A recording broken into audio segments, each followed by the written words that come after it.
A gente entrega. Você precisa botar a mão na sararela.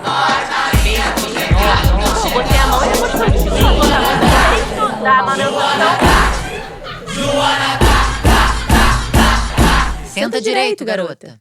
Oi, gente, esse é o Senta Direito, Garota. Eu sou a Juliana Amador. E eu sou a Verônica Linder. E hoje a gente tá aqui com uma artista transdisciplinar e fazedora de kombucha, Mana Bernardes. Maravilhosa, bem-vinda. Divina, deusa maravilhosa. Sou fã, poeta. Linda. Não sei nem falar. Ai, não sei também. De Mana Bernardes. Gente, mãe maravilhosa, comunicadora, escritora. Eu tava Mana, quase me bem-vinda. convidando pra vir aqui, né? Ainda bem que eu fui mais rápida. Eu tava assim, ai, quero tanto estar lá. E de repente, quando veio o convite, eu me Mana, senti, seja muito assim, bem-vinda. Muito feliz de estar aqui. Conta, por favor, um pouquinho de quem é Mana Bernardes.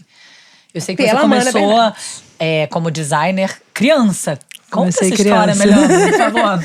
Gente, da sua vida, seus pais, teve toda uma vivência com a sua família que fez com que você chegasse aonde você chegou. Eu estudava no Pedro II do Engenho Novo, porque eu só passei… Eu morava no Jardim Botânico, mas a minha história de vida, né, é de transitar pela cidade toda, porque eu sou de Vargem Grande. Eu nasci em Vargem Grande, me criei em Vargem Grande, zona rural do Rio, né? Assim, um subúrbio rural muito maravilhoso. E aí eu morava com a minha mãe no Horto e passava os finais de semana em Vargem Grande ainda, Com seu pai? com meu pai. E a minha média foi baixa na prova do Pedro II, então eu passei para a unidade mais longe da minha casa. O que foi um acontecimento muito importante para mim, que me fez circular, assim, pegar ônibus, ir para o Engenho Novo todo dia e estudar lá.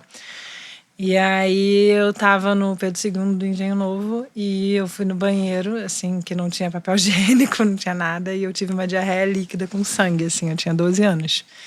Absolutamente, assim, tipo, uma diarreia, assim, muito sangue, assim, saindo, tipo, uma cachoeira de sangue. Eu tinha 12 anos, estava no banheiro do colégio. E eu chorei muito, muito, muito. E falei assim, eu não vou poder contar para os meus pais, porque os meus pais não podem ter mais problema. Eu não posso dar mais trabalho para eles. Isso é bem… forte, assim, na minha vida, sabe? Eu não queria dar trabalho para os meus pais, assim, porque eu acho que os meus pais não tinham muita estrutura, assim, quando eu nasci, sabe? Era tudo muito difícil, assim, o horário de almoço, ter um almoço na mesa. Essa estrutura de vida que normalmente as crianças têm e que na nossa vida não foi, assim, composta. Acho que teve uma batalha enorme da nossa mãe para que isso pudesse acontecer da melhor forma. E do meu pai eu não acho que teve uma batalha para que isso O acontecesse. que eles fazem, seu pai? A minha mãe era professora de yoga, mas ela saía de casa às 7 da manhã, voltava às 10 da noite, dando aula sem parar. Socióloga também. E o meu pai era diretor de cinema. Trabalhava muito, muito, muito com questões de conflitos amazônicos. Estava viajando bastante na Amazônia sempre, era um ativista. E minha mãe também. E eles tinham um conflito bem grande entre eles também, que também fez parte, assim, da minha formação. E acho que agora que eu sou mãe, a minha análise, assim, sobre isso está completamente depurada e modificada. E eu tô ainda… Eu me sinto no auge do meu puerpério, né? Eu tenho uma filha de 1 ano e meio. Então ainda me sinto bem no auge do puerpério, assim, bem tonta ainda com essa ressignificação da vida, né? Nesse momento. E aí, com 12 anos de idade, depois dessa diarreia com sangue, aos poucos eu fui entendendo que não tinha como não contar isso para os meus pais, porque senão eu ia morrer. Eu tive alguns outros quadros de febres muito intensas com diarreias com sangue e demorou… Eu fiquei 2 anos sem poder ir para a escola, né? Dos 12 aos 14 eu não pude estudar e minha mãe teve que parar tudo para cuidar de mim. Meu pai poderia ter parado tudo para cuidar de mim também, né? Mas ele também foi atrás de um dinheiro, eu tive que fazer uma cirurgia que foi bastante cara. E eu tenho essa minha barriga toda costurada, assim, né? Tipo, eu tirei Mas você foi diagnosticada com alguma coisa nessa época? Então, a doença que eu tenho chama doença de Crohn, uma doença autoimune. Demoraram bastante até descobrir Porque na época não se tinha referência dessa doença. Então hoje a gente sabe que é uma doença multifatorial, o que é bem complexo também, né? O que é uma doença multifatorial? Quase todas são hoje autoimunes multifatoriais. Mas na época não se sabia a origem dessa doença. Então eles achavam que podia ser uma doença do povo judeu. É forte isso. E a minha família é judaica, né? Por parte de mãe, uma família que veio da Ucrânia, né? Fugida da guerra, da Primeira Guerra Mundial da Ucrânia. Então, talvez a minha bisavó tivesse a mesma doença que eu, porque ela tinha um intestino completamente desajustado, sabe? E aí chegaram nesse diagnóstico. Eu tinha 13 anos e eu fiquei 2 anos sem poder ir para a escola. Então, eu fiquei 2 anos fazendo colar em casa. E aí isso foi bem interessante, assim, meu pai me levou, assim, para uma loja de miçangas e contas e eu... É uma longa história, assim, porque, na verdade, na primeira internação que eu tive, enquanto eu estava no hospital, estourou um cano na minha casa e a gente não pôde voltar para casa, a gente ficou sem casa. Então, quando estourou esse cano, a gente se mudou para casa da melhor amiga da minha mãe, que era a Silvia. 2 semanas depois, a Silvia descobriu que estava com câncer terminal. Meu Deus do céu. Então, assim, foi um grande drama, assim. Mas, ao mesmo tempo, pessoas muito cultas, inteligentes e muita risada desse drama. A gente se acompanhou muito. Então, a gente foi morar na casa da Silvia, que era um apartamento da casa de uma amiga da minha mãe em Ipanema, que estava terminal de câncer, e eu com uma doença que cagava sangue, que podia morrer a qualquer momento. Assim, eu tinha 12 anos. E na casa da Silvia, eu comecei a fazer colares. Mas você já sabia fazer colar? De onde você tirou? Já sabia, um pouco, porque eu passei 40 dias numa aldeia Pataxó com meu pai quando eu era criança. Que meu pai trabalhava com questões indígenas e estava sempre fazendo trabalhos em aldeias. E aí lá nessa aldeia dos Pataxós, né, no sul da Bahia, eu percebi que tem essa cosmovisão indígena, né, de que tudo é material. Uhum. Então, assim, se eu quiser pegar esse rótulo aqui e fazer com que isso seja um origami e fazer um colar com vários origamis. Então, ali eu comecei a entender essa coisa linda, né, indígena, de não comprar o material, de furar as sementes, furar as escamas de peixe, transformar os ossos dos peixes, se ligar no calendário da lua, né, como é que eu vou colher a fibra certa, né, em que lua essa fibra é colhida.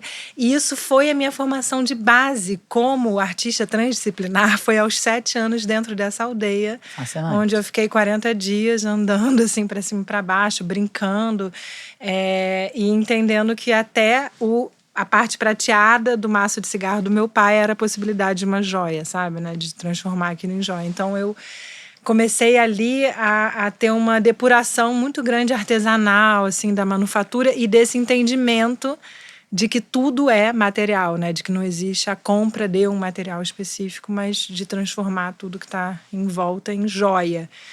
E aí, como eu estava também nesse processo, assim, de que fazer colar era uma chance de eu me curar, então, assim, acho que o que foi o maior processo de cura para mim foi fazer colar. Então, eu usei as mãos. Então, eu falava assim, cara, enquanto eu não morrer, eu vou fazer um colar atrás do outro, sabe? Eu vou ficar fazendo colar. Eu fazia colar até, sei lá, assim, trabalhava fazendo colar. Esse colar você fez? Esse colar, Sim. Eu que fiz. De garrafa PET, né? Maravilhoso. Esse aqui é tipo... Esse não foi eu que fiz com as mãos, né? Eu criei porque ele já estava em série. Eu deixei de fazer colar desde 2019, né? Eu parei, foram... sei lá, 30 anos fazendo colar. E aí eu resolvi morrer um pouco essa função para nascer outras que estavam precisando vir. Mas... não sei, com 12 anos, você em casa não falou demais, não. Falou de menos, tem muita coisa Tem bastante coisa aí, eu quero perguntar. Com 12 anos, você, nesse processo de cura na casa da sua amiga, você começou a fazer colares. Na casa da loucamente. Silvia. A Silvia, melhor amiga da minha mãe, era uma mulher, assim, incrível, figurinista, astróloga. Ela dormia às 6 da manhã, tinha 7 adolescentes pendurados nela, porque ela era uma adolescente, assim, sabe? Assim, maravilhosa.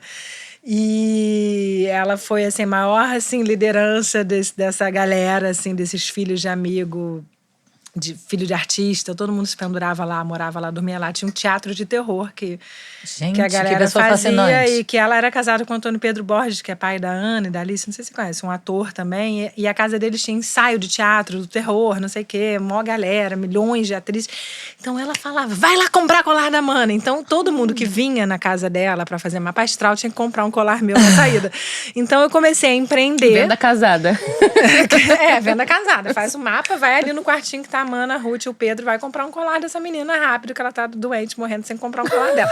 Então, assim, então eu comecei a empreender com 12 anos, quase morrendo na casa de uma amiga da minha mãe, onde a Que gente estava não tinha morrendo também. Que estava morrendo também, onde a gente não tinha onde cair morto. Então, ou a gente se divertia completamente, fazia disso tudo uma narrativa lúdica de, tipo, enfrentamento da própria vida, sabe? Assim, ou a coisa ia ficar muito dramática e a gente se divertiu muito, né? Porque a gente tem sempre essa ideia de que o drama vence, mas eu não acho que o drama vence. Não é o drama que vence.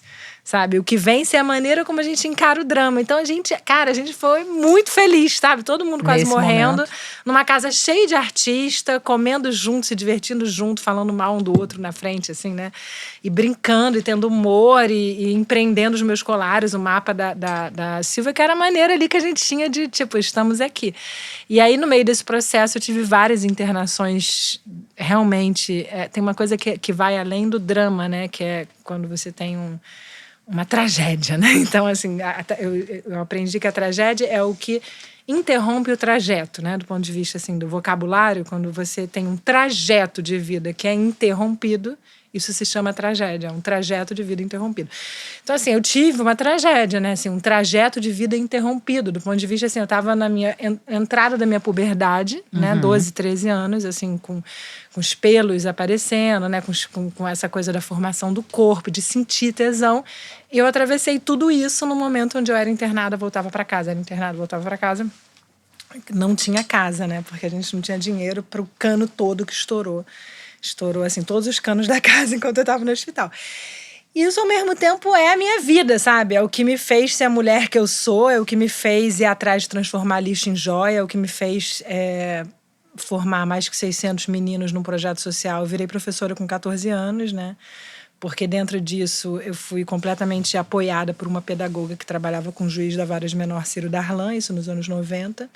E essa pedagoga, que era uma amiga, assim, aquela amiga ali da família, assim, ela chegou e falou, cara, daquelas pessoas que quando você tá no perrengue, surgem umas pessoas que você nunca teve perto e que de repente mudam a sua vida, é a pessoa que mais te dá a mão, né? E essa pessoa me acompanhou, assim, ela veio em todas as internações e falou, cara, ela tinha um projeto no Museu da República chamado Educação e Trabalho, de preparação de jovens para o mercado de trabalho. Então, era um projeto que trabalhava com os meninos da FIA, Fundação para a Infância e Adolescência, da Fundação São Martim, que fica na Lapa, enfim, alguns meninos ex-infratores, enfim, isso é bem nos anos 90, assim. E ela falou, quando você ficar boa, você quer virar professora? E isso foi toda a minha cabeça dentro da UTI, depois da grande cirurgia que eu fiz, porque tiraram 37 centímetros do meu intestino grosso. Mais da com metade. 12 anos. Não. Intestino grosso é muito grande. Muito maior? Mas é um pedaço muito comprometedor, que passa por veias e artérias que tem a ver com a fertilidade, que depois eu fui descobrir que pedaço do íleo, né? É uma coisa meio assim, entre o intestino grosso e o delgado. Essa grande operação que foi quando tiraram essa grande pedaços. cirurgia, quando eu fiquei na UTI, eu usei colostomia, né, que é aquela bolsa que fica pra fora, enfim, foi uma história bem Isso aí foi aos 14. radical, foi aos 14. E aí essa pedagoga, que tinha esse grande projeto social dentro do Museu da República, falou, quando você ficar boa, você quer ter uma turma e ensinar essa turma a fazer os colares com reciclagem que você já faz? Falou, isso é absolutamente tudo que eu quero na minha vida, assim. Então eu ficava na UTI, assim, olhando pro teto da UTI sozinha, né, assim, meus pais não podiam entrar e tal, e fiquei um tempão, e eu ficava assim, cara, eu preciso sair desse hospital, porque eu sou professora, eu preciso dar aula, sabe? Assim, preciso sair desse hospital pra dar aula. Ela assim. te salvou, né?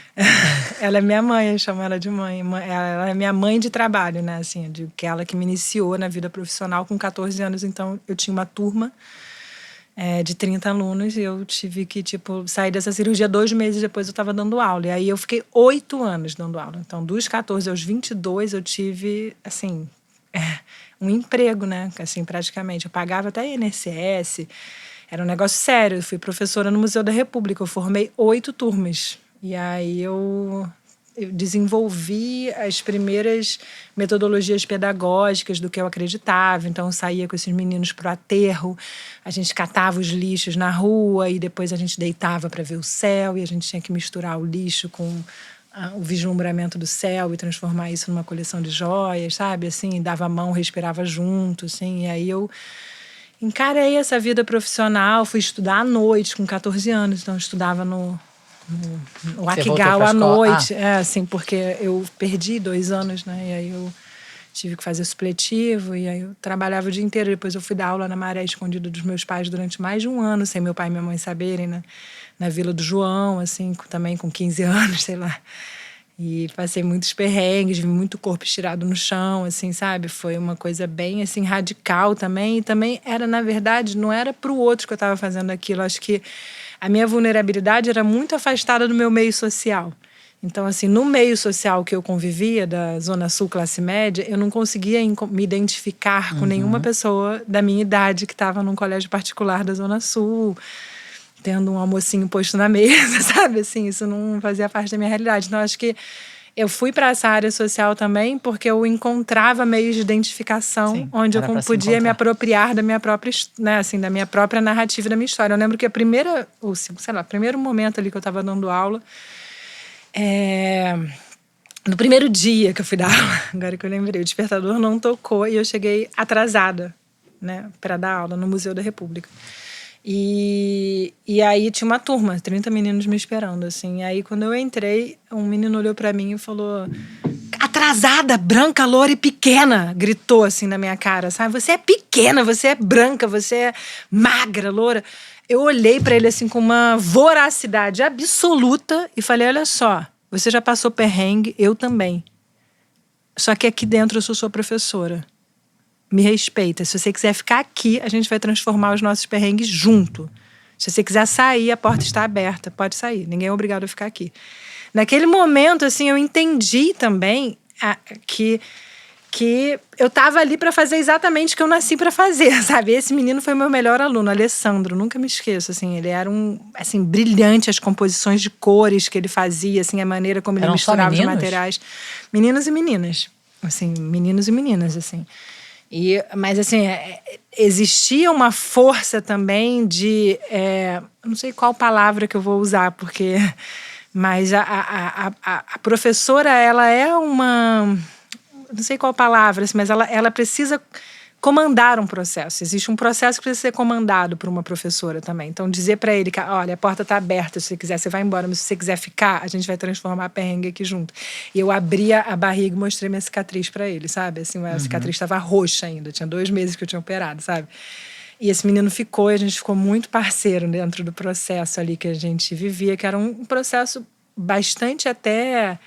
com uma força, eu diria, espiritual, assim, a gente dava as mãos, espiritual não, assim, de nenhuma, sim, mas a gente dava as mãos, a gente olhava para o céu, a gente saía caminhando pelo aterro, catando coisas e transformando. Então, assim, foi uma salvação para minha vida, sabe? Poder entrar num processo como esse, assim, muito... Meus pais não entendiam nada, sabe? Como é que, de repente, eu saí daquela cirurgia quase morrendo e fui virar professora e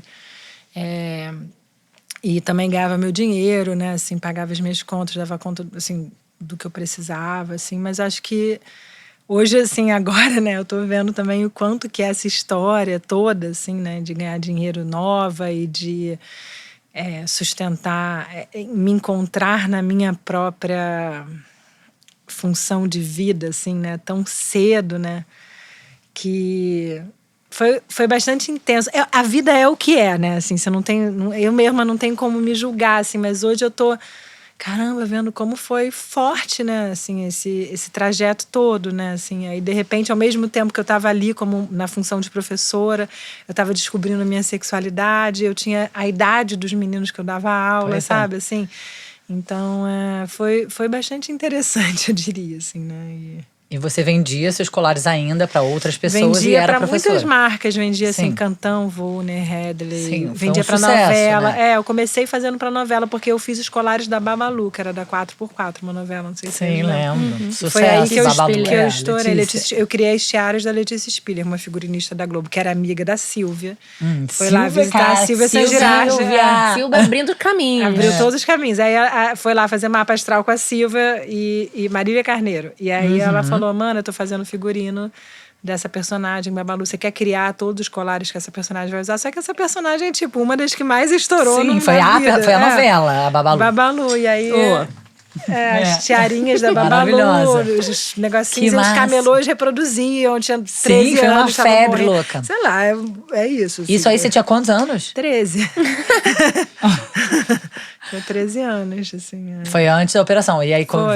vamos seguindo na sua Não, eu vida. ainda pagava, assim, japonês pra minha família inteira, sabe? Assim, botava comida, né? Assim, eu lembro que eu falava assim pra minha mãe, eu preciso comer tudo orgânico. Ah, se vira, não tem dinheiro pra comprar comida orgânica. Então, assim, o método da minha mãe com a gente foi o método civirologia, que chama. Não sei se já ouviram falar nessa metodologia. Civirologia, assim. Se Então, é isso, assim, quer comer orgânico, o problema é seu, vende seu colar aí, compra seu orgânico. Isso, assim, eu morrendo, assim, eu vejo que hoje eu jamais faria isso, assim, com uma condição materna minha. Não, assim, eu me viraria para botar orgânico para uma filha doente, sabe, assim, mas Mas os isso médicos me falavam fez que era também. importante a sua alimentação, essa história com a alimentação. Não, os médicos nunca falam. A alopatia não enxerga a alimentação, né? Isso é um dado real, assim, né? Então, essa percepção alimentar foi minha, porque como é que eu tenho um problema que é da área digestiva e eu não preciso olhar para minha alimentação? Os médicos, ao contrário, diziam, toma um remédio e come até sorvete de chocolate, se você quiser. Eu percebi criança, porque eu também tinha um nível de maturidade de uma pessoa que está quase morrendo com 12 anos de idade, né? Acho que isso é... E eu percebi, não, o meu problema é da área digestiva. Não tem como eu só tomar remédio e não fazer dieta, sabe? Então, ali eu comecei a cozinhar também, né? Eu fiz várias dietas nessa fase de carne de rã, que eu preparava a minha carninha de rã, fazia meus legumes no vapor e tal. E aí eu também... Hoje, assim, eu tenho uma coisa bem metódica, né, em relação à minha nutrição, assim, faço minha comida, tenho uma organização muito... Porque eu preciso ter, eu não tomo nenhum remédio. A minha doença está em remissão agora há 9 anos. Eu ia te perguntar. Ela tá em não remissão, tem cura, ela está em remissão. É a primeira remissão de 9 anos. Eu acho que tem tudo a ver com o parto, com a amamentação, com todo o processo da gravidez como um lugar de cura também desse meu corpo, assim, dessa questão autoimune. Porque a minha doença, ela sempre fez remissão de 7 anos. E, assim, cravado. Então, ela apareceu com 12, voltou com 18, voltou com 25, voltou com 32. E agora eu tenho 40. Então, a última vez que ela voltou, eu tinha 32. Assim, para mim é uma grande celebração ter atravessado esses 7 sem nada. Eu não tomo absolutamente nenhum remédio alopático. Essa doença, ela é... Os congressos falam, né? Assim, tem muito para falar sobre o congresso dessa área também, que eu já invadi alguns congressos dessa área de... gastro, né, intestinal, falam que você tem que sustentar uma alopatia, um remédio quinzenal, que são imunossupressores fortíssimos. E eu peitei a indústria farmacêutica, né? Eu peitei a indústria farmacêutica em alguns momentos e de diversas formas. Primeiro porque o remédio corticoide foi um remédio que me levou a surto.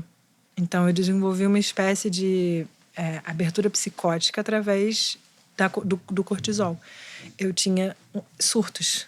No momento em que eu estava doente do intestino, esse remédio me deixava tendo apavoramentos e pânicos, eu tinha visões, sabe? Assim, então eu fiz um pacto comigo mesma, independente do meu pai e da minha mãe, que eu jamais vou tomar cortisona até o resto da minha vida. Só que eu assumo responsabilidade por esse pacto, porque eu não sou burra, né? Assim, esses pactos a gente precisa entender que tipo de contraponto a gente faz quando a gente constrói um pacto. Então, o meu contraponto é que eu fui aprendendo ao longo dessa disciplina e desse autocuidado, né? E dessa autodisciplina que eu preciso ter, principalmente por ser uma pessoa que não está no acordo da alopatia. Então, talvez se eu tivesse no acordo da alopatia, eu não precisaria ter tanta autodisciplina e autocuidado. Tanto cuidado com a sua alimentação. Como eu tenho, né? Mas eu sou responsável por aquilo que eu acredito, né? Então, assim, eu acredito que eu não posso tomar esse remédio que me levou a uma questão desdobramento, inclusive psicótico, né? Assim, e aí eu tomo outros remédios, se for necessário. Ao longo do tempo eu entendi que os efeitos de uma doença também são tão graves quanto os efeitos colaterais de um remédio. Toda doença grave, principalmente uma doença autoimune como eu tenho, ela tem efeitos colaterais ao corpo. Eu não sei se a gente chama de colateral, talvez até a Verônica saiba. Ela tem consequências, acho que é a palavra certa. E essas consequências são tão pesadas, às vezes, quanto um efeito colateral. Então, assim, a última vez que eu fiquei doente, eu quis peitar, ficar 1 ano sem tomar alopatia, eu me ferrei. A doença cresceu muito e eu tive consequências violentas, assim, de tipo, quase morrer de novo, assim, ter que ir pro hospital, fazer cirurgia de emergência, a cirurgia deu errado. Foi tipo um caos, Que assim. foi aos 32. Aos 32. Então, hoje, assim, se a doença aparecer de novo, eu topo a alopatia. O meu corpo tá completamente aberto para alopatia, porque eu sou vegana, faço uma dieta super bem cuidada, então eu recebo muito bem os remédios hoje, sabe? Assim, se eu precisar, na crise, eu vou tomar o remédio que for preciso, menos cortisona, porque isso eu não tomo, não negocio. E aí eu não tenho crise há 9 anos. E também eu escolhi, uma escolha minha, pessoal, de que eu não vou tomar remédios de continuamente. Por quê? No meu ponto de vista, em primeira pessoa, que ninguém tome isso como verdade para o outro, porque a quando sua se experiência fala com você, com o com meu seu corpo, com a minha experiência e principalmente com a minha autodisciplina. Só eu sei como é um trabalho diário para mim me cuidar. E qualquer descuido que eu dê, a doença aparece, sabe? Assim, eu sei, assim, o que eu tenho. Sei profundamente, sabe? Então, assim, eu não tomo o remédio de uso contínuo, né? E eu só tomo remédio quando eu tiver crise e eu cuido profundamente com a dieta, assim. Você vai me oferecer uma parada, assim, pão de queijo quentinho aqui na frente? Não, de jeito nenhum. Uma disciplina. Nada, assim, sabe? Tipo, um bolo do aniversário da sua mãe, você não vai pegar uma fatia? Não. E, eu escolhi viver, tipo isso, né? Assim, não vou pegar um bolo do seu aniversário, não vou tomar uma cerveja com você, sabe? Não vou tomar uma cachaça. Não posso tomar álcool. Nem posso passar perto do álcool. Nem passar perto. O álcool, o açúcar e o álcool, para quem tem doenças autoimunes, ele abre a doença autoimune de volta, sabe? Assim, na minha experiência pessoal, pode ser que para outra pessoa e outra doença não. Então, enfim, é uma vida que exige, tipo, um exercício, sabe? Bem profundo, assim, muito. Sabe? Que não é para qualquer pessoa. Também, por que eu tenho esse exercício tão profundo? Porque eu resolvi não estar em acordo com a alopatia, né? Que vê um remédio que poderia dizer, toma esse remédio e não faz dieta nenhuma. Eu amo fazer dieta. Então, tem esse lado prazeroso também. Quando eu fui crudívora por 15 anos, né? Então, a primeira dieta que eu fiz foi a dieta vegana crudívora, seguindo a Ana Branco. Só come comida crua. Sei quem é. Eu fiz 7 dias de lavagem intestinal, senti vontade de subir, descer a escada e dançar. Assim, senti uma saúde que eu nunca tinha sentido e entrei para essa dieta crudívora. E fiquei 15 anos porque eu me sentia bem, feliz, vibrando, com energia, surfava, sabe? Assim, foi incrível. Depois eu quis sair da dieta crudívora e hoje eu tomo suco verde e tal, mas eu escolhi comer comida cozida também, sabe? Assim, já tem uns anos, né? Já tem 7 anos que eu saí da dieta crudívora e tô comendo as comidas cozidas. Tô precisando do cozido. Meu organismo foi pedindo isso, sabe? Por que você ama fazer dieta? Porque o vocabulário restritivo, a gente acha que quando a gente tem uma restrição na vida, a gente se apega ao vocabulário restritivo. Só que dentro do vocabulário restritivo tem um vocabulário ampliador, que a gente não percebe. E que tudo, para mim, é uma função poética.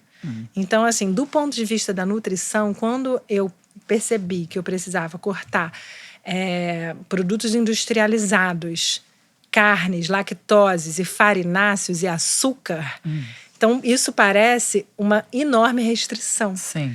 Por uma lente. Mas, por outro lado do vocabulário, você vai começar a lidar com grãos. Eu nunca tinha comido tâmara, ameixas, açúcar de coco que eu posso, porque é um açúcar que tem baixo índice glicêmico, que vem de uma frutose. Então, assim, todos os cereais, isso, claro, dentro do que da minha condição privilegiada de poder hoje acessar tudo isso, porque também, assim, isso é o maior investimento que eu faço na minha vida. Assim, eu posso estar sem nenhum projeto, sem dinheiro, tipo, eu vou ter esse dinheiro, sabe? Assim, porque isso é o que eu estou fazendo para não bancar o remédio. Então, assim, isso para mim, assim, também tipo a minha prioridade de investimento, sabe? Então, é muito amplo, sabe? Assim, a quantidade de legumes e de raízes e de sementes que eu nunca tinha experimentado na vida. Então, quando eu tive essa enorme restrição, que é uma restrição muito mais ligada a convenção nutricional habitual. Não, mas ao social também, né? Não só. Ao social também, né? Tipo, social, cultural. A gente vai quando você é jantar na casa do amigo. adolescente, você vai tomar um sorvete no final e tal. Mas aí eu comecei a entender, cara, não, eu vou levar meu damasco aqui na bolsa, sabe? Eu vou levar a minha ameixa, eu vou fazer meu brigadeiro de passa e vou andar com ele na bolsa e vou me virar, assim, sabe? E aí eu acho que eu ampliei muito o meu repertório. Então, hoje, quando eu sento com uma pessoa que come uma comida que tem a ver com o nosso hábito convencional, né? Assim, com o nosso vocabulário convencional da nutrição, que é muito ligada ao industrializado, à lactose, né? à embalagem, aos farináceos, né? Assim, isso é a convenção. Eu percebo que o vocabulário, tipo, a quantidade de palavras que eu falo do ponto de vista da nutrição é um leque gigantesco. E eu não tinha aberto esse leque antes de eu entender que eu tinha uma restrição. Então, toda restrição, ela é para uma ampliação de um vocabulário também. Quando você restringe, você está ampliando de alguma certa forma, porque senão, tipo, não vale a pena restringir, sabe? Se eu sentisse que só tinha restrição, eu preferia tomar remédio. Eu não senti restrição, eu senti prazer. Eu comecei a tomar suco verde, eu tinha vontade de subir essa escada de tanta energia. Assim, o meu cabelo, que era um cabelinho assim, mais assim, ralinho, fez assim, sabe? Virou assim um cabelão cheião. Eu senti vontade de surfar, eu fui surfar quando eu comecei a comer comida crua e tomar suco verde. Então, é tudo muito relativo, sabe? Sim. Eu tive um grande encontro com a saúde a partir da minha restrição alimentar. Foi quando eu encontrei a saúde. E, assim, encontrei a saúde, sabe? Assim, então, essa coisa também de como a gente se apega aos vocabulários, né? O que é doença, né? Por exemplo, a Ana Branco diz que doente é todo mundo que precisa entrar para dentro do ser. Então, quando a pessoa está fora do ser, do significa dentro e ente ser. Isso é uma fala da Ana Branco. Do é dentro, ente é ser. A gente precisa entrar para dentro do nosso ser. Aí a gente fica doente, entra para dentro do ser. Claro. Ana Branco tinha uma barraquinha ali Na PUC? Na PUC. Ela tinha uma feira na PUC. Ela fez um trabalho bem professora de bonito, lá, democrático, assim, de tipo, botar. Não, eu estudava ali em Ipanema e todo mundo falava, vamos lá na feira da Ana Branco, que a gente vai comer uns negocinhos lá e tal. Eu falava, gente, quem é Ana Branco? O que essa mulher tá fazendo? E ela é uma revolucionária também. É uma revolucionária, uma mulher que fundou uma filosofia, principalmente do ponto de vista democrático. Ela bota o povo dentro da PUC, sabe? Ela faz a PUC virar um lugar aberto, democrático, onde ela dá um curso de graça para 100 pessoas. Maravilhosa. E, tipo, muito legal, assim. Ela é revolucionária. Eu fiz um curso dela de Brutos. Maravilhosa. Eu estudei na Fiocruz também. Mas depois eu quis ir para uma coisa mais de comida cozida também. Enfim, entramos no mundo. Não, continua, vamos lá. Eu tô lá ainda. Eu já quero falar de outras coisas. Eu tô na sua cronologia. Peraí, calma aí. Tamo lá. Tô louca pra falar de siririca. Vai chegar a siririca. Deu aula 8 anos. E aí... Um belo dia, parei de dar aula. E aí também, né, aquelas coisas do renascimento. Quantos renascimentos as mulheres têm na vida, né? Mortes e renascimentos. E aí renasci, tive uma espécie assim de tristeza profunda. O que eu tô fazendo, para onde eu vou, qual direção. Entrei pra faculdade, passei pra PUC, fiz desenho industrial na PUC. Não Você me conheceu a Ana Branco lá? Já conhecia, já tava na alimentação dela e tal. E aí fiz faculdade lá, não terminei a faculdade, fiz projeto de produto. Aí me envolvi com toda aquela galera do bambu, do hippie. E foi a parte que eu mais amei também. Design social, eles têm um departamento muito grande de design social, onde você faz design de adaptação, né? Sei lá, uma pessoa que não vira a mão, então você faz uma colher que vira, sabe? Essa coisa foi muito legal também. Eu gostei muito da faculdade, foi ótimo. E aí eu já escrevia bastante, comecei a escrever, sei lá, mais fortemente, assim, com essa coisa de... No começo eu não separava as palavras, né? E aí percebendo que eu tinha uma coisa com a caligrafia. A letra é um marco, né? A letra da Mana. E uma coisa quase assim... Não sei se eu posso dizer que é psicografado, mas assim, que baixava com uma velocidade, assim, que se eu separasse as palavras, não dava tempo de pegar a mensagem, sabe? Então eu comecei a escrever desse jeito com 17 anos, assim. Lembro que a primeira história que eu escrevi chamava A Mulher do Oco Sem Fim. Falei, eu sou uma escritora porque eu escrevi A Mulher do Oco Sem Fim, que era uma história, assim, que até hoje ela é completamente moderna para mim, sabe? Que fala do aborto, de uma mulher que abortou os projetos da vida dela porque ela queria encontrar um homem, sabe? Assim, ela ficou nessa busca do homem porque a avó falou para ela que ela tinha que encontrar um homem. Acho que eu sei de cor, eu posso até falar que A Mulher do Oco Sem Fim, quando eu escrevi A Mulher do Oco Sem Fim, eu falei, eu sou uma escritora também. Nunca falei isso para mim, até hoje acho que nem falo, mas hoje acho que falo. Tá falando. Tô falando. Que aí essa escrita que vinha no início, durante muitos anos, não separava as palavras eram unidas, assim, amalgamadas, porque a velocidade do que vinha era muito feroz, então não dava tempo. E aí depois a coisa da caligrafia como partitura da emoção, né? Porque se a gente perceber hoje, a caligrafia, ela é um dos maiores exercícios de manufatura da sociedade, né? Então, assim, grande parte da sociedade escreve. E isso é uma manufatura que a nossa geração, né, está perdendo, né? Que é essa geração atual, não a nossa, acho que a gente A nossa ainda tem foi uma os últimos, letra, talvez, né? mas que essa geração atual está perdendo. E aí você tem esse livro, né? Que é Ritos do Nascer ao Parir. Eu tenho esse, tem um outro que chama Mani Manuscritos. E esse é uma trilogia, então agora eu tô fazendo 2, né? Esse é o volume 1. Esse é o volume 1. Aí agora eu Ele tô é escrevendo lindo. 2.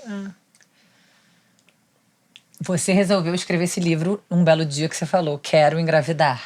Conta um pouquinho disso, do Ritos, de parir. Comecei a querer engravidar, mas aí eu não Ou tem conseguia. coisa antes que a gente precisa falar? Não, quero muito falar disso. Quero muito falar disso. Na verdade, você tá achando tudo uma volta pra chegar nisso que eu tô dizendo. Aliás, morrer e renascer vibrando. Alguém apoia, por favor, as pessoas que são entrevistadas aqui.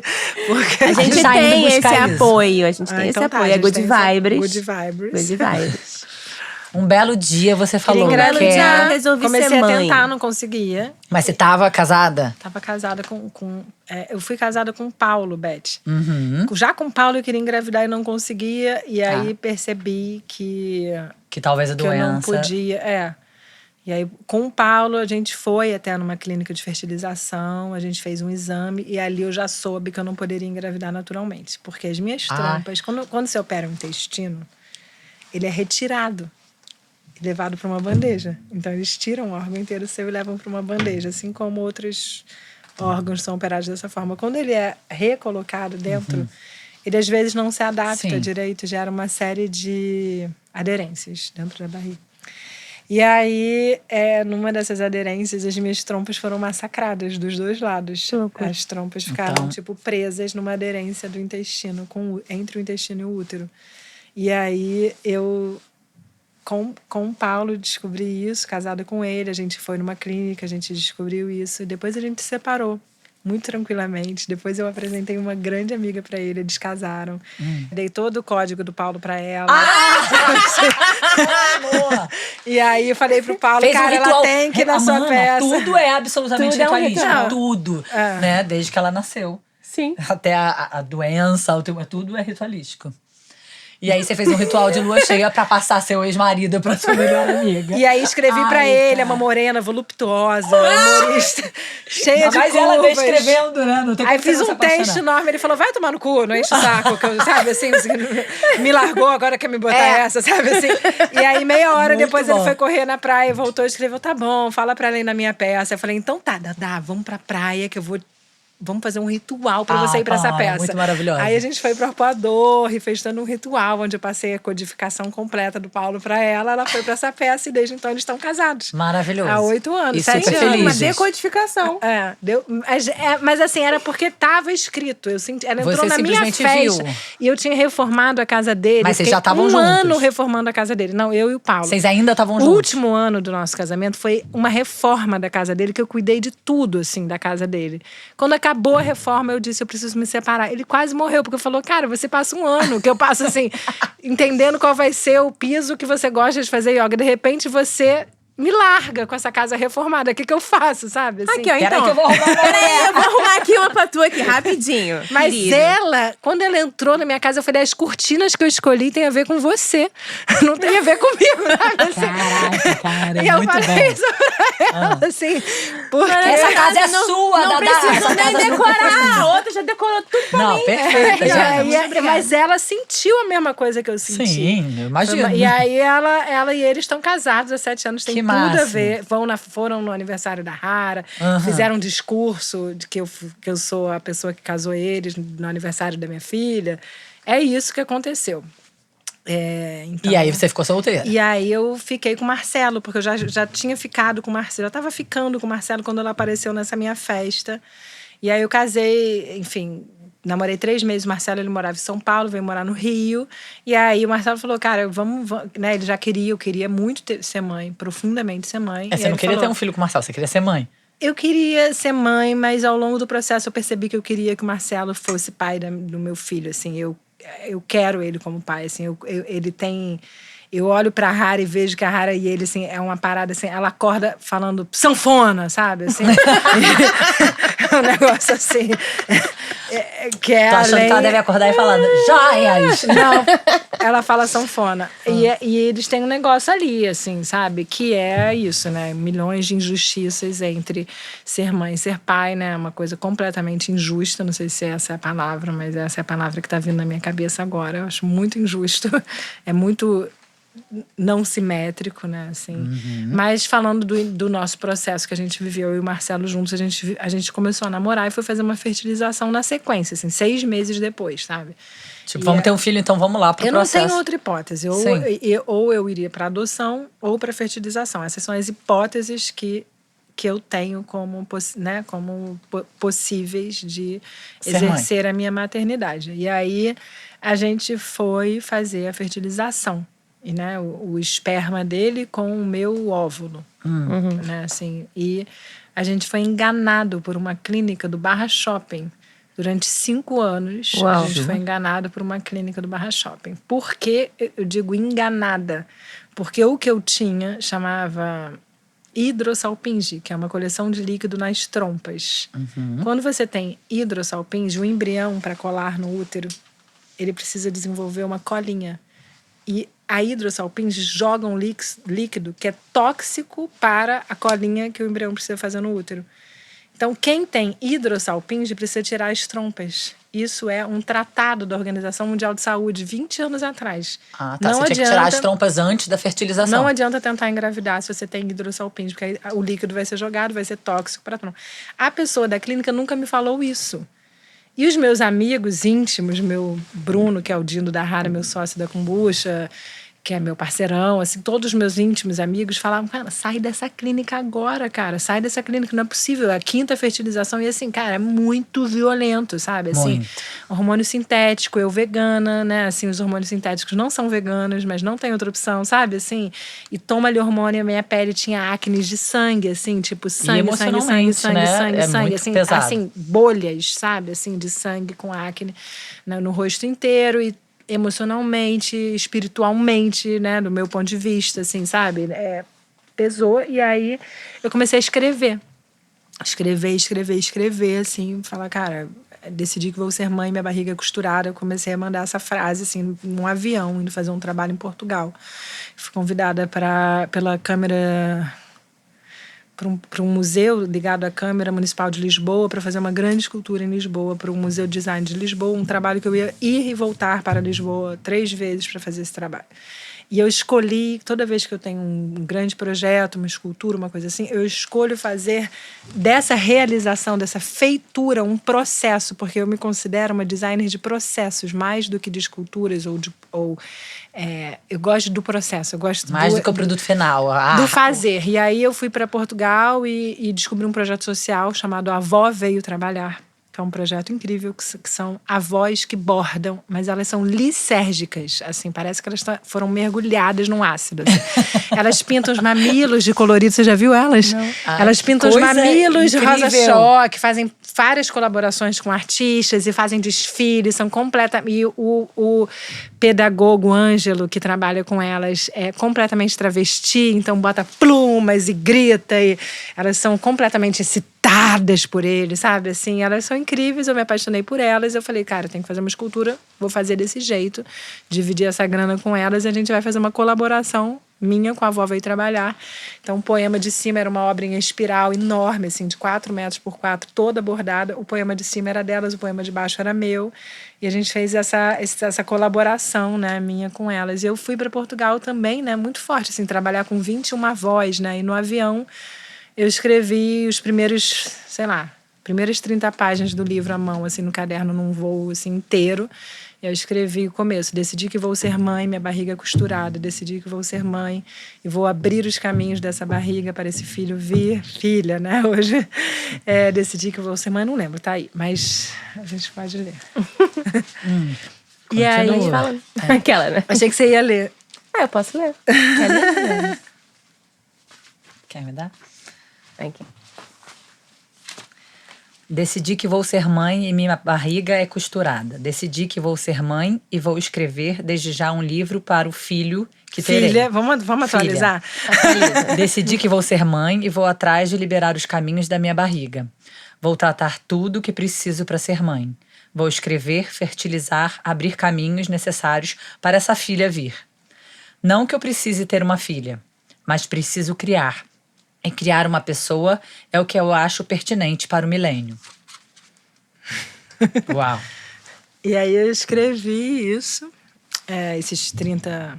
Já estava nesse processo de 1000 fertilizações. Já tinha feito umas 3, tinha perdido, Aham. sei lá. E, cara, é muito violento. Assim, pra mim, uma coisa assim, que eu não me recuperei, sabe? Eu ainda tô num processo de recuperação um da baque. fertilização. Então, pra mim, o meu puerpério tá sendo muito... Mas na quinta, o que aconteceu? Você saiu dessa clínica do Barra Shopping. Saí, a quinta foi gêmeos, né? Então, perdi 2, né? Assim, e o meu puerpério tá sendo um puerpério de uma pessoa que, tipo, engravidou e perdeu 5 vezes. Aí, na sequência, tirou as trompas. Aí, na sequência, engravidou e pariu. De 7, um puerpério de 7. De 6, né? 6. Não, eram gêmeos. Não, mas era a 4ª fertilização. Na 4ª eu botei 2 e depois a rara era a 6ª. Então, o meu organismo ainda tá, assim, elaborando tudo isso, sabe? Porque são muitas doses de hormônio extremamente violentas e agressivas. O acolhimento emocional que essa clínica me deu anterior do Barra Shopping foi 0. Eu me encontrei em São Paulo, porque aí os meus amigos se reuniram e falaram: você está sendo enganada, só você que não percebeu. Aí eu fui para várias outras clínicas e eu peguei 3 outros diagnósticos que diziam: tem que tirar as trompas. Então, assim, eu fui realmente enganada porque uma clínica não me deu a informação correta. De que Ela queria mesmo ficar fertilizando e você perdendo. fertilizando e eu ou seja, perdendo. E aí todas as outras clínicas, na verdade, cruel. eu fui para aquele programa Sem Censura falar do lançamento do livro. E aí ainda estava no livro. O livro ficou pronto, você ainda estava nesse processo de fertilização. Totalmente. O meu sonho era, tipo assim, era lançar o livro com minha bebê no colo, sabe? Assim, ou, tipo, lançar o livro com a minha filha adotada, né? Assim, que viesse, sei lá. E eu não consegui, assim. Aí eu fiquei muito frustrada, porque eu tinha que lançar esse livro com a cara cheia de acne de sangue, dizendo que não conseguia ser mãe, sabe? Assim. E eu tenho realmente, você foi assim, no eu Sem estou Censura, realizando, não é mentira, sabe? Eu estou realizando o maior sonho da minha vida, que é ser mãe. E aí eu fui no Sem Censura, era um programa, e me chamaram, porque esse tema, todo mundo acha que eu falo sobre parto, né? Só que a minha visão do parto nesse livro é muito mais, assim, do parto da mulher na sociedade, sabe? Assim, né? Do que é essa mulher, como é que essa mulher se coloca nesse mundo que não é do parto literal, mas é o parto que é ser mulher no mundo. Então, assim, eu fui percebendo que eu venho de uma família ucraniana onde a minha tataravó se prostituiu na Primeira Guerra Mundial para dar comida para os 5 filhos. A minha bisavó assistiu a essa minha bisavó se prostituindo e não perdoou. Então, a gente não podia falar Ita, que era o nome da minha tataravó. E a minha bisavó era brigada com a minha tataravó. A minha avó era brigada com a minha bisavó. E a minha mãe era brigada com a minha avó. Então eu venho de uma família onde todas as mulheres guerreavam uma com as outras, assim, tipo, não se falavam. Então a minha avó brigava em Yiddish, que era o dialeto judaico, com a minha avó. O tempo todo elas estavam brigando alto. A minha mãe não gostava da minha avó. Elas brigavam. A minha avó, assim, falava pra minha mãe que não ia dar certo. Minha mãe queria ser obstetra. Minha mãe, você nunca vai conseguir, você não tem capacidade para isso, sabe? Assim, minha avó fazia verdadeira tortura emocional com a minha mãe. Sim. E quando eu fiquei 2 anos doente, eu e minha mãe, a gente pôde elaborar uma relação saudável, porque a gente ficou 2 anos tendo que conversar naqueles quartos de hospital. Então, conversa e vai se dando Curas bem. profundas, inclusive dela, né? Dela e minha, e desse lugar como mãe e filha. Então, aos poucos, quando eu ia tentando e não ia conseguindo, eu fui entendendo que o meu processo de ser mãe precisava ser construído aos poucos, sabe? Que essa trompa não tinha interrompido por uma questão mecânica, fisiológica apenas. Que na minha visão, porque isso também é uma visão íntima de cada um vai ver de um jeito, mas na minha visão, eu precisava... Desejar muito. Eu precisava olhar esse sistema inteiro dessas mulheres ucranianas da minha família, sabe? Assim, e entender, cara, tipo, então eu tô me preparando pra encontrar essa pessoa que vem. E aí, quando vem uma mulher... Era bem exatamente, que era quando tão vem óbvio que uma viria menina, uma mulher. sabe? Assim, né? E do teste genético dos embriões, metade era menino, metade era menina. E quando veio uma menina, né? Veio a Rara... Eu ainda tô nesse entendimento, que é o Ritos 2 que eu tô escrevendo agora, que é... Caramba, realmente, assim, eu tive que ir num lugar muito profundo para me colocar como mãe no mundo, sabe? Com essa barriga que veio inteira interrompida, né? E aí a minha barriga, que era um lugar de guerra, a gestação para mim foi a pacificação da guerra da minha barriga. Então, a minha barriga sempre foi um lugar de guerra, assim, tipo, as minhas guerras emocionais aconteciam na minha barriga, intestino, depois essa trompa interrompida. E na gravidez, cara, eu fiquei a pessoa mais saudável do mundo, assim, eu fiquei numa plenitude, numa saúde. A minha história é essa, assim, de saúde, de tesão na cachoeira, de libertação, assim, como mulher, sabe, do que eu queria ensinar pra Rara desde a gravidez. Eu me separei grávida, eu escolhi me separar. E o que eu quis ensinar para minha filha nessa separação, que estava inviável a minha relação, foi assim: filha, eu tô te ensinando que quando estiver ruim, você levanta e vai embora, sabe, assim. E aí eu fui a pessoa mais feliz do mundo nesses 50 dias que eu fiquei separada, em Lumiar, tomando banho de cachoeira, que eu encontrei, assim, um casal jovem que me levava para fazer as ultras em Friburgo. Eu aluguei um quartinho de uma pousada que estava fechada e fiquei com a minha mãe. Encontrei Você toda e sua uma mãe comunidade, se dão muito bem. eu e minha mãe. A gente se dá, não sei se bem também, o que é bem, né? Assim, mas a gente se dá.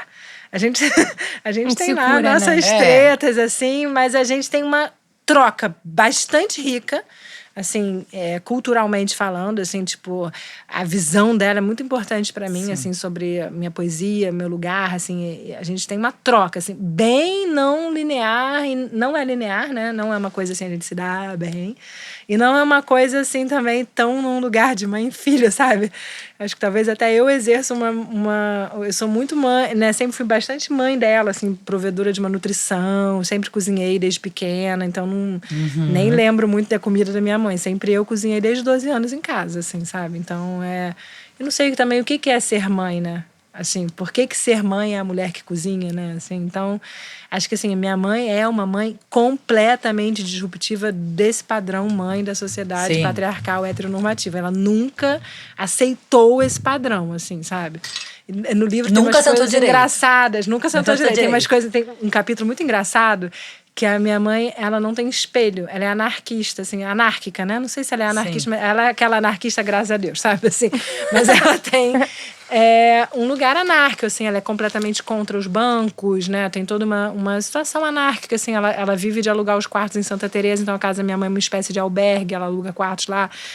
Qualquer coisa que ela precisa, ela faz um financiamento coletivo, uma vaquinha, assim, e vive de fazer uns bordados e de alugar uns quartos da casa dela. A casa dela sempre foi um lugar bem, assim, coletivo. É que ela já quer alugar um quarto lá, conhecer. Ela aluga quarto pra muita gente que tem, pra muita gente que tem filho. Ela diz que a casa dela é o bordel das almas perdidas. Todo mundo aí, ó, é o lugar que eu preciso estar. Todo mundo que vai pra lá sai outra pessoa, assim, né? E aí, sempre a casa da minha mãe era num point meio América Latina, indígena, de pessoas que vinham que né? Não tinham onde cair, caíam lá, moravam lá, alugavam um quarto lá. E, assim, maravilhoso, né? Assim, acho que isso é a minha formação de base. E é a minha diferença também com a minha mãe. A gente é muito diferente, eu e ela, assim.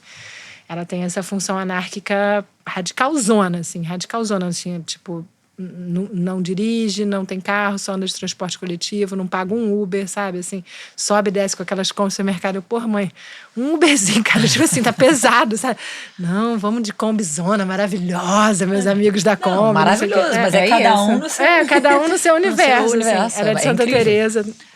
E aí, por que eu tô tão mergulhada? Não, tem Que a gente tá falando do livro que ela não tinha espelho, então ela não escolhia a roupa assim que ela ia vestir, ela puxava um camisetão, assim, bem tipo essa, assim, camisetona, assim, né? Tipo, e puxava um camisetão e ela nem via que camiseta era aquela e ia buscar a gente na escola. Aí um dia ela chegou na escola, a camiseta era sexo, tô dentro, tô fora, tô dentro. 24 posições sexuais.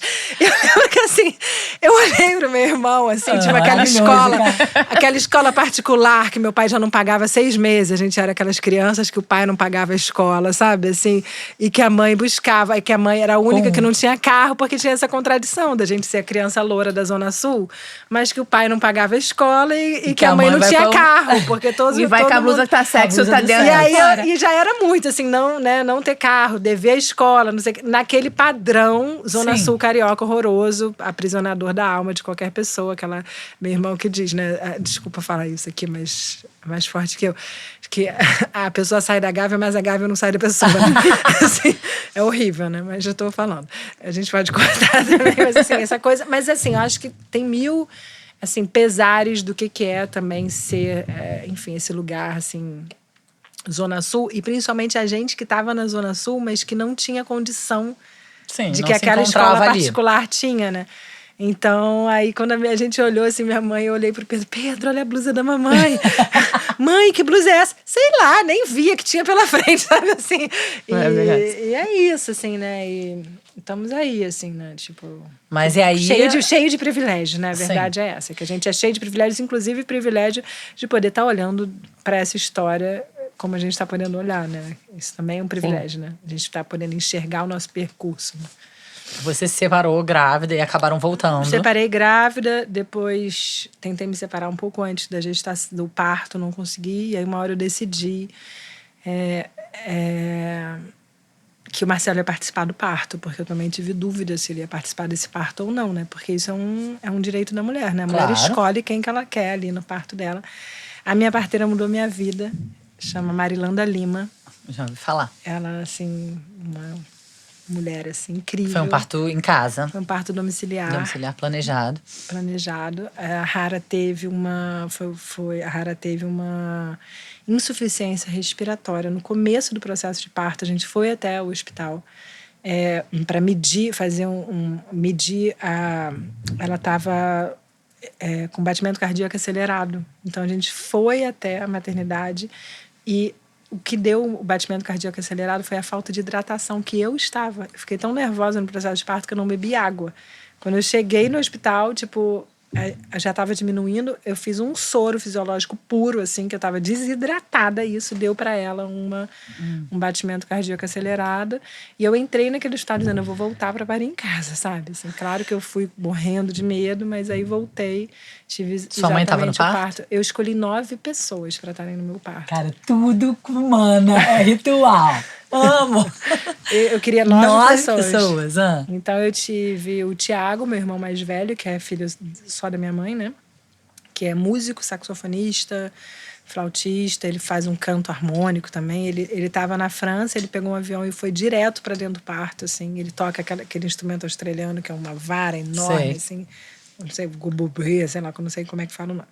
Mas tocou 12 horas sem parar, foi uma coisa fortíssima, assim. A minha mãe com chinelão e meia e uma maraca, assim, o parto inteiro. A Marilanda, no último momento, a filha da Marilanda, que é uma pessoa super do hip hop, a Mariana, que eu adoro, assim, que eu tava com uma outra pessoa, eu falei, não, Marilanda tem que ser sua filha. Então foi a Marilanda e a filha dela, assim, que veio nos últimos tempos, assim, foi a doula. E aí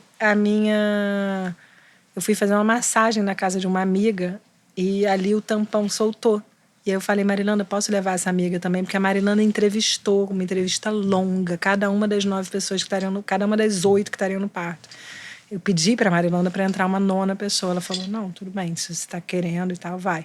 Aí tinha o padrinho da Rara, que é um dos padrinhos, que a Rara tem 2, que é o meu sócio da kombucha, que fotografou, enfim. Aí tinha 2 meninas, que é a minha afilhada, e uma amiga dela fazendo um buffet vegano no parque. Um evento. Eu vou parir, então vou fazer um evento aqui E com eu comidas, construí bebidas, uma pessoas. tenda do nascimento. Sim. Que foi uma performance mesmo. Uma tenda de bambu, assim, que eu, na verdade, pedi pro Ranieri, um cara muito maneiro que faz trabalhos de bambu, que fez uma tenda do nascimento.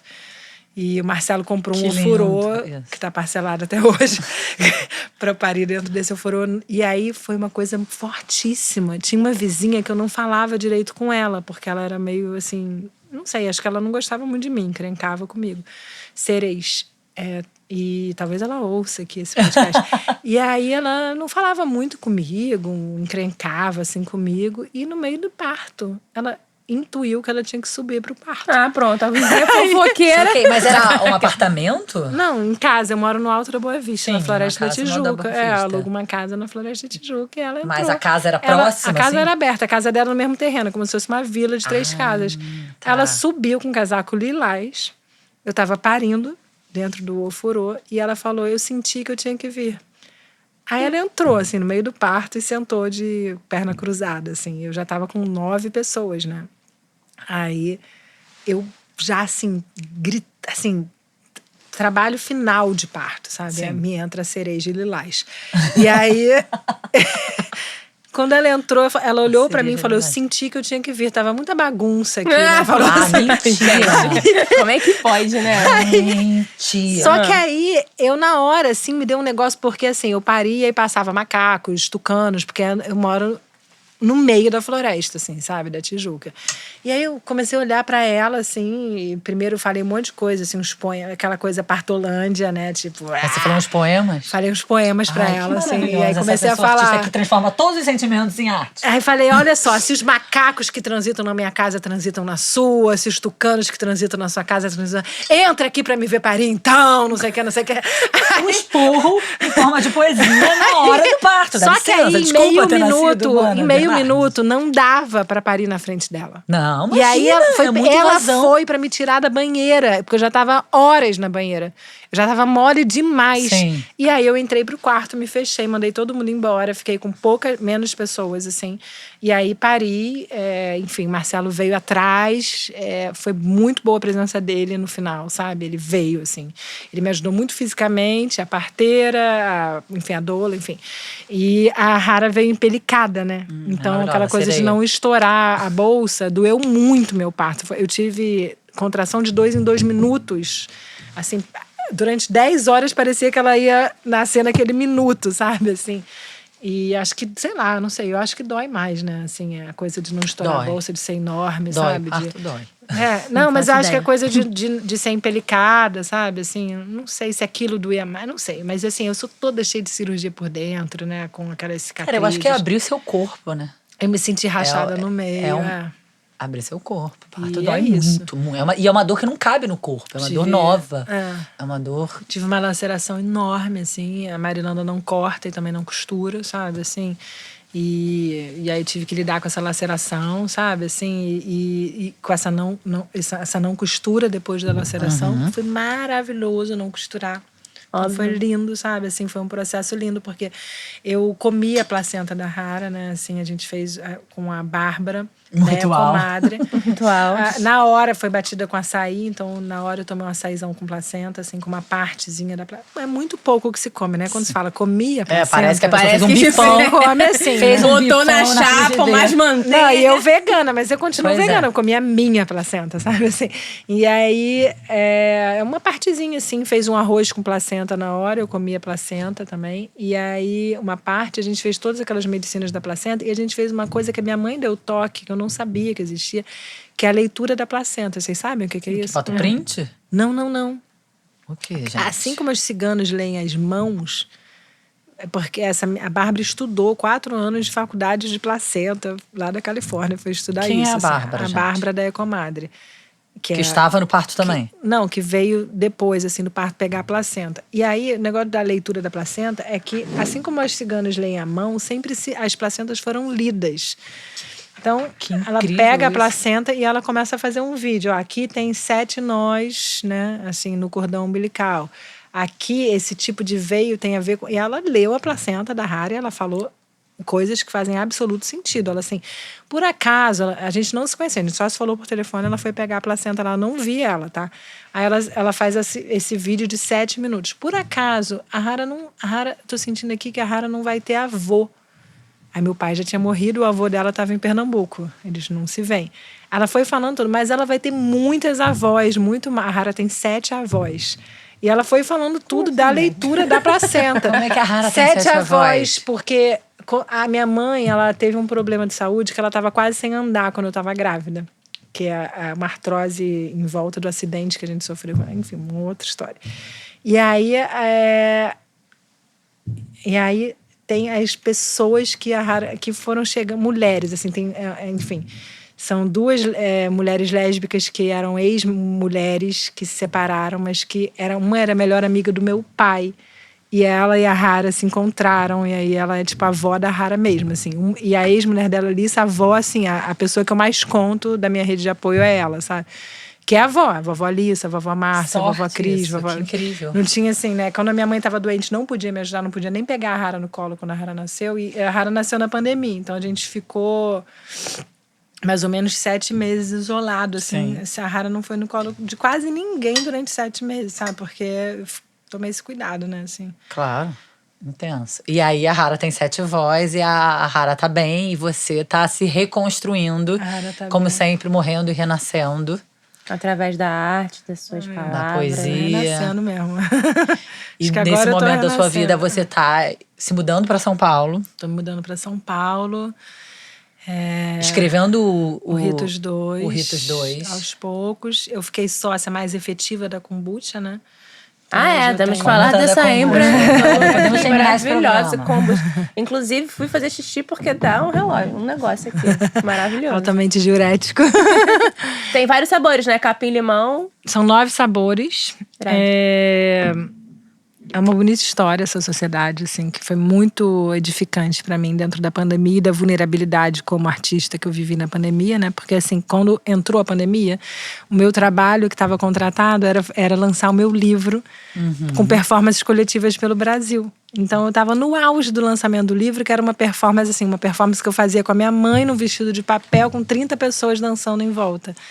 Assim, pessoas que vinham para o lançamento do público dançavam nesse lançamento. E dançou, né? Literalmente dançou, assim, tudo que eu fazia. Então, eu fiquei numa vulnerabilidade que já é a gestação, com uma segunda vulnerabilidade que é levar uma rasteira profissional com a pandemia, como todos nós levamos. Sim. Mas acho que a área cultural bastante, né? Porque a gente depende do público, né? Depende de estar em público. Eu estava num momento de uma grande transição da minha transdisciplinaridade de ir para performances coletivas na rua, sabe? De lançar o Ritos com essas performances, com esse enorme vestido de papel. Todo um exercício social, assim, de ir com a performance para a rua. Então, foi bastante desesperador para mim, assim, né? Tipo, essa condição, assim, né? De ter o fluxo cortado, como foi para todo mundo. Sim, e ainda teve o fluxo cortado e ainda teve a gravidez, né? A gravidez, aí o puerpério, Que aí mais? essa palavra rede de apoio totalmente antagônica à pandemia, né? Porque como é que você tem rede de apoio no momento que você não pode encontrar ninguém, Isolamento sabe? social com rede de apoio, E não existe. aí, o lugar que eu moro é muito isolado também, sabe? Eu assim, que é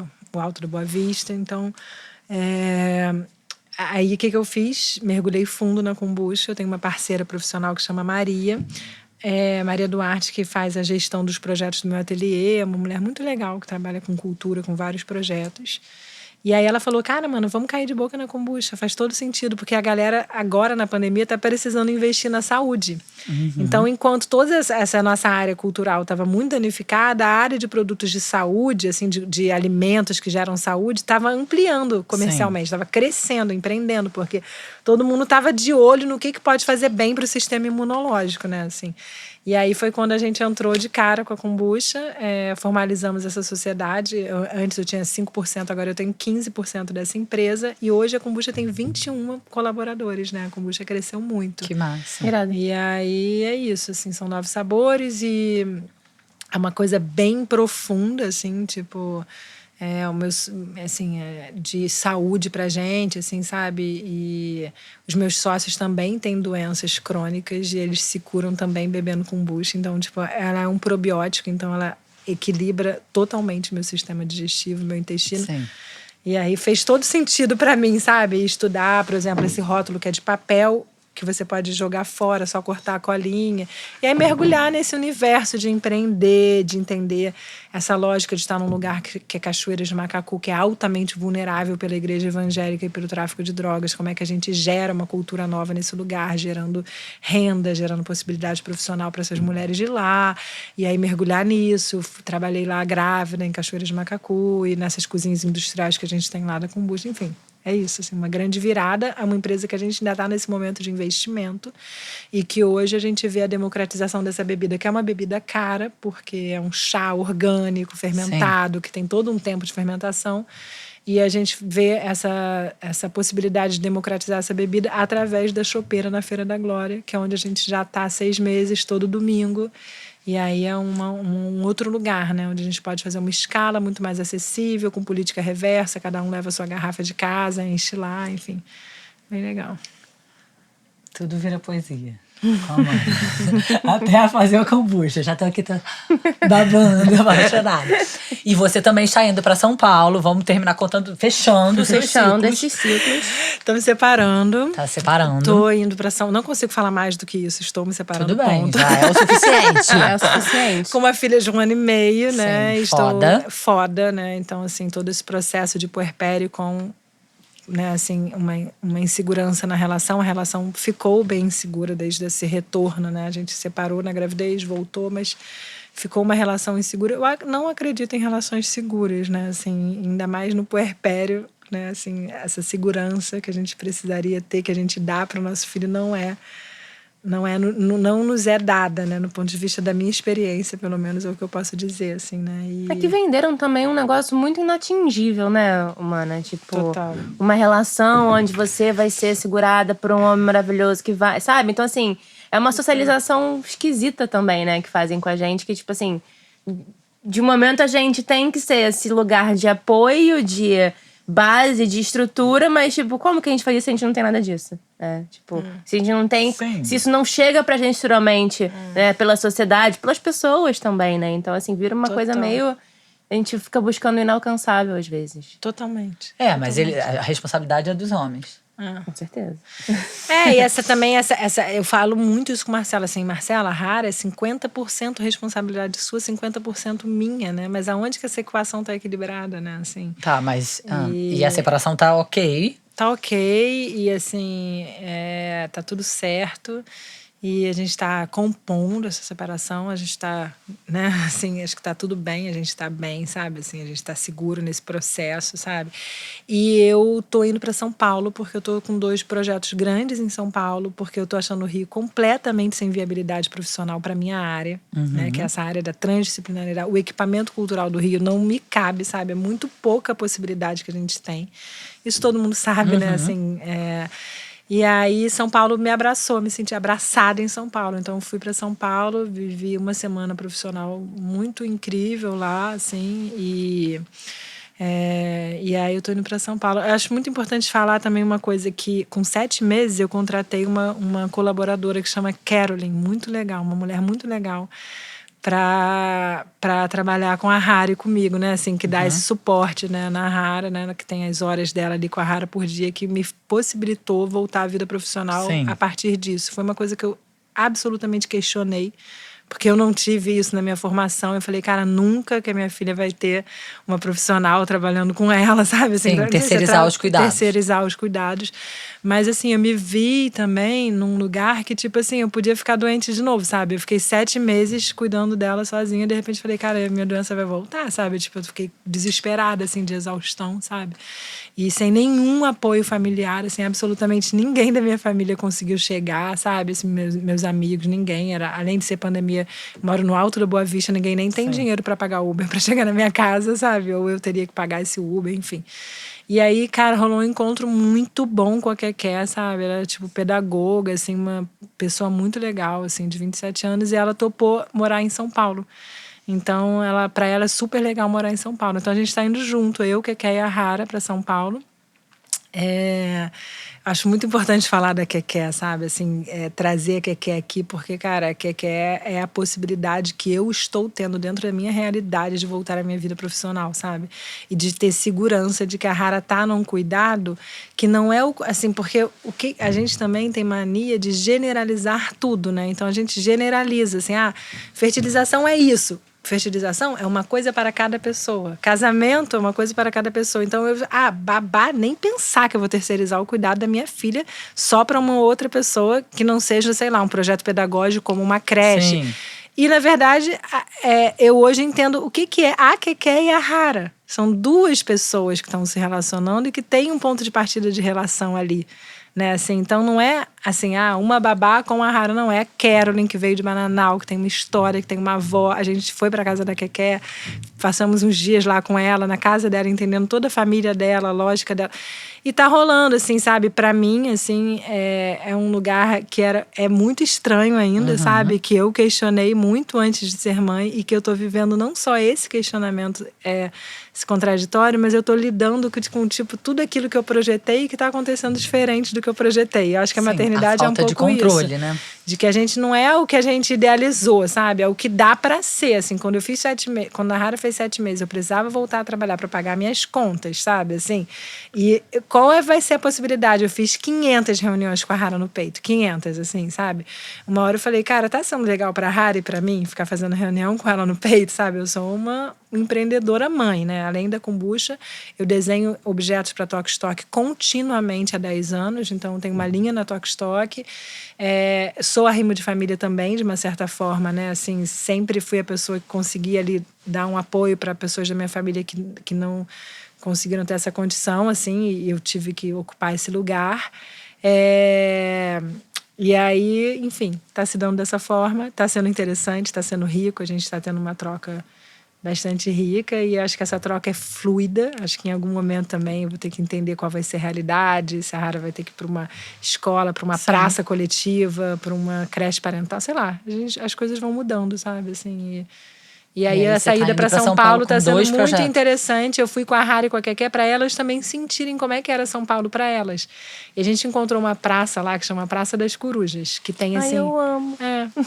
Que tem 10 bebês que ficam brincando, é quase uma creche na praça, assim. Sim. E aí a Rara nunca ficou tão feliz. Foram as primeiras noites que ela dormiu as noites inteiras. Ela se jogou lá de brincar. E a Keké amou, teve uma troca lá com um monte de mulheres, sabe assim? E tipo, voltou assim, eu quero morar aqui. A Rara, o que você achou de São Paulo? Bebê, neném! Ela tipo, teve a primeira socialização da vida dela.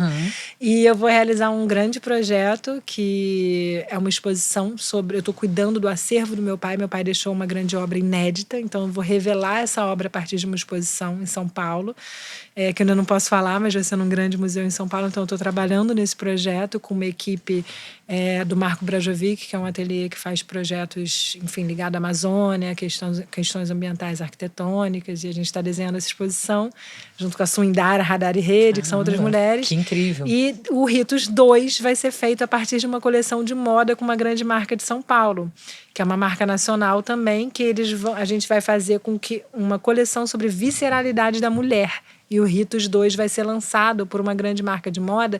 E os manuscritos originais do Ritos 1, que são 1.260 páginas escritas à mão, vai virar uma coleção de moda. Então vai ter um sobretudo com os manuscritos. Assim, eu só espero ter essa roupa. Levantar dessa cadeira depois. Eu só quero ter essa roupa, por favor. Da arte. Não, senta direito, garota, toda com a equipe da visceralidade da mulher. Assim. Que escândalo. Então, assim, um sobretudo todo vermelho, assim, com esses manuscritos, né? Como tem aqui, assim, preto.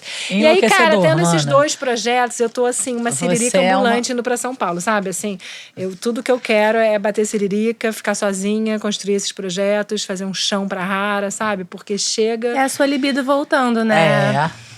É a sua libido, seu impulso de vida. De criação infinita. Você é um furacão de arte. E é interessante que você teve o seu processo primeiro de cura com a sua mãe e agora vai ser com seu pai, né? Total. E assim, é o meu lugar no mundo, sabe? Assim, eu preciso realizar esses grandes projetos. Então, aonde eu tiver que estar para isso, vai ser o melhor lugar para a Rara também, claro, sabe? A casa da Rara é você, por enquanto. Então, assim, você é casa. eu assim, eu não tenho outra forma de fazer que não seja essa, assim, tá aonde eu me sinto realizado e potente. E aí, assim, eu tô indo para São Paulo agora. Em junho vai ser essa reunião já para fechar os acordos com o museu, fechando com essa grande marca de moda que eu não posso falar ainda, mas nacional fortona, assim. E aí é isso, em breve a gente vai ser lançado no Dia Internacional da Mulher, dia 8 de março, essa coleção com todos os manuscritos originais do Rita Zoom virando Vai ser lindo, cara. Que lindo. calcinha, sobretudo, não sei o que. Escândalo. Mana, Que tô incrível, apaixonada. Mana. Que bom que você tá retomando as paixões por você, pela vida, pela arte. Obrigada por compartilhar com a gente, com quem tá escutando. Nossa, É uma obrigada. delícia. Cara, eu tô assim, me curando aqui, né, de poder falar isso também e também podendo me enxergar, porque eu acho que, assim, pra mim, na minha história, assim, um pouco de baixa estima, sabe? De repente eu me vi naquela floresta da Tijuca, num casamento que tá meio falido, sabe? Com os meus projetos todos caídos, assim, não tem um projeto para fazer no Rio de Janeiro, sabe? Só tem projeto em São Paulo, a Toque Stock em São Paulo, sabe? Tudo que eu viabilizo para mim profissionalmente é em São Paulo. E aí, assim, eu comecei a ficar triste, com uma baixa estima, assim, até tô tomando banho de alecrim, sabe? Banho de ervas, assim. Pra dar uma acordada na alegria, assim, É isso. Ai, que sucesso maravilhoso. Você já é um sucesso. Você é uma Maravilhoso. coisa, um acontecimento, uma poesia, tudo que você faz. Você transforma em arte. Isso é apaixonante. Obrigada por ter vindo. Obrigada. Deseja muitas gozadas Nossa. transcendentais, transdisciplinares, gozadas transdisciplinares, porres de kombucha. Potência de criatividade, saúde, amor pra você, pra Rara, pra todo mundo, tá? Que bom estar aqui, gente. Caramba, obrigada. Espero que a gente veja mais você. Fico apegada. Que lindo. Eu sou muito, muito fã do Senta Direito Garota, cara. Incrível, assim, incrível. Acho que vocês, assim, que todos precisam ouvir, porque a narrativa que chega aqui nessa mesa para vocês é uma narrativa necessária de ser ouvida, né? Assim, e eu acho que vocês fazem isso com uma abertura, né? Assim, com uma possibilidade assim de escuta tão rara, né? Assim, porque vocês não estão aqui para, né, para que essa fala seja moldada, mas para que essa fala seja o contrário de ser moldada, né? Para que ela não seja moldada, né? Não se amplie, né? sim. Que as histórias que a gente escute, a gente também possa... tipo, o que isso impacta em mim, né? Como me atravessa? Não, e acaba sendo uma cura coletiva, né? A gente tá aqui, a minha cabeça já tá aqui, né? Tô até com dor de cabeça. Acho que isso que é lindo. Eu fico emocionada real. Eu também. Vamos, assim, preciso terminar o programa, mas emocionada, como sempre. Nem sempre. Teve alguém que mandou, uma super fã do nosso programa, que falou: quando que a Juliana não tá emocionada? Não tem... Eu falei, gente, mas é maravilhoso, né? Sim. Viva as pessoas emocionadas, senão, pô, que tédio viver. Não, mas acho que o próprio nome de vocês, né? Senta Direito Garota. Vocês estão tirando esse molde tão rigoroso e preso, que ainda é tão massacrante da nossa situação como mulher no mundo, né? Sim. Então, assim, acho que vir para um lugar que está questionando e arrancando esse molde, a gente só consegue arrancar esse molde horroroso que quiseram colocar a gente do Senta Direito Garota, se a gente se der a mão, se a gente estiver junto, né? Assim, se a gente realmente, tipo, acreditar na força uma da outra para tirar esse molde junto, porque ninguém vai tirar esse molde sozinha, né? Assim, então, tá num lugar onde esse molde está sendo retirado através do nome, né, desse programa, assim, sentir que vocês estão fazendo isso, fala, caracoles, que delícia, né? Vamos se masturbar, vamos, né, vamos pegar essa força, assim, né? Vamos abrir essa perna pro mundo, né? Assim, vamos parar de achar que essa perna tem que ser aberta, né, assim, monotematicamente, né, assim, também, não é, essa perna não vai, a gente não vai sentar, né, abrir essa perna como a gente quiser sozinha, né, assim, só. Acho que é uma abertura de perna muito coletiva, né, assim. Obrigada, mana. Obrigada, vocês, mana. cara. Beijo, gente. Beijo.